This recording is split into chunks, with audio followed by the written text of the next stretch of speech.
Bonjour, chers amis internautes de la chaîne YouTube IBD. Donc aujourd'hui, on va commencer l'explication d'un thème très intéressant en classe de terminale, que ce soit S1, S2, il s'agit des intégrales.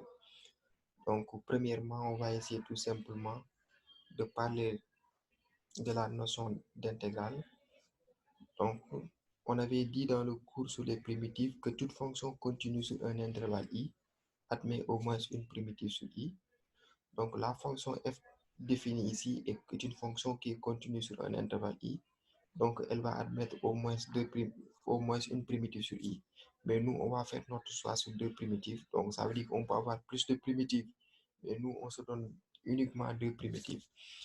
Donc, je dis que soit f une fonction continue sur un intervalle i, on prend deux réels a et b dans l'intervalle i.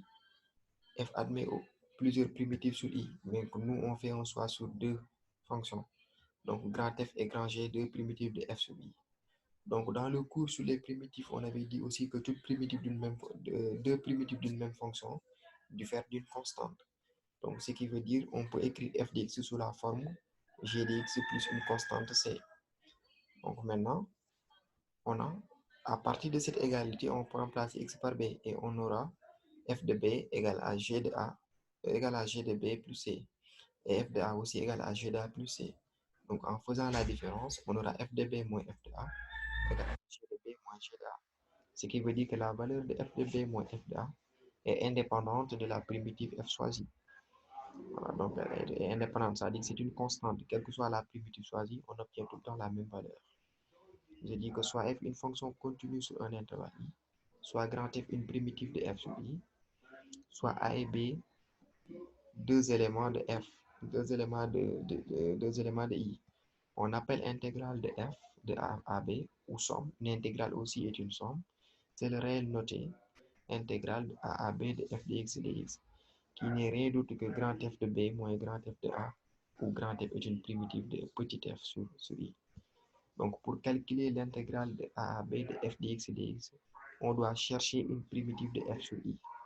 Donc, c'est-à-dire, si on demande de calculer cette intégrale, on cherche d'abord la primitive de f sur i.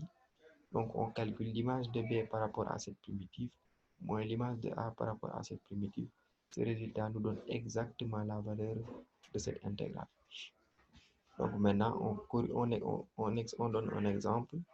Donc, si on demande de calculer cette intégrale, donc, dans le cours sur les fonctions exponentielles, on avait dit une primitive de exponentielle de ax plus b n'est rien d'autre que 1 sur a exponentielle de ax plus b. Donc, notre a égale à 1 demi, et l'inverse de 1 demi n'est rien d'autre que 2, raison pour laquelle la primitive de cette expression n'est rien d'autre que 2 exponentielle de x sur 2 moins 1. Donc, on calcule, on tombe sur 2 exponentielle de moins 1 demi, moins 2 exponentielle de moins 1. Donc, on corrige un autre exemple avant d'avancer. Donc là, on demande de calculer cette intégrale. Donc, l'intégrale de 2x plus 3 racine carrée de 2x carré plus 6x plus 1. Donc, ce qu'il faut faire, il faut regarder est-ce que la dérivée de ce qui est à l'intérieur de la racine correspond à cette expression. Si tel n'est pas le cas, il faut essayer de créer cette expression. Donc, on voit aisément que si on dérive cette expression, on tombe sur 4x plus 6. Donc, on n'a pas exactement ceci, donc on le crée. Et pour avoir 4x plus 6, il suffit tout simplement de multiplier cette expression par 2. Donc, pour ne pas changer l'écriture, on multiplie et on divise par 2. Donc, on garde 1 demi facteur de 4x plus 6 racine carrée de ceci. Donc, on aura 1 demi de u prime racine de u. Mais une primitive de u prime racine de u n'est rien d'autre que 2 tiers de u racine de u.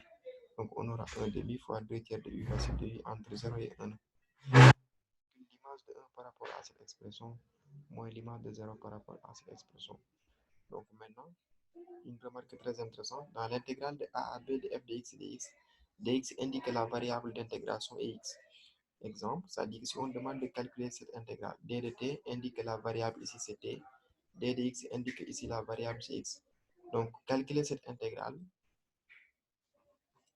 de 0 à 1 de 2t carré x plus t d de t égale 2 tiers de t au cube x. Ici, le x sera considéré comme étant une constante, vu que la variable c'est t.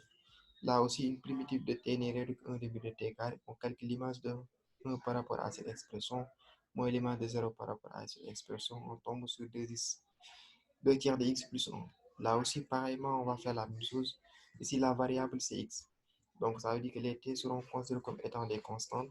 On utilise la même procédure que précédemment. Donc, si on le fait, on tombe sur 1 tiers de t au cube plus 5 demi de t, ainsi de suite. Voilà, il y a aussi une remarque très intéressante qui nous dit, dans l'intégrale de a à b de f dx dx, la variable x est entre les bornes, c'est-à-dire entre a et b. Exemple, si on demande de donner un encadrement x en donnant l'intégrale de moins 3 à 4 dx carré plus 1 de l'exponentielle dx carré plus 1 dx, ça veut dire que la variable x est entre moins 3 et 4. Donc là aussi, pareillement, pour cette intégrale, la variable est entre e et e carré. Là aussi, il faut suivre l'ordre. Donc voilà une petite vidéo pour le calcul d'intégrale. Voilà.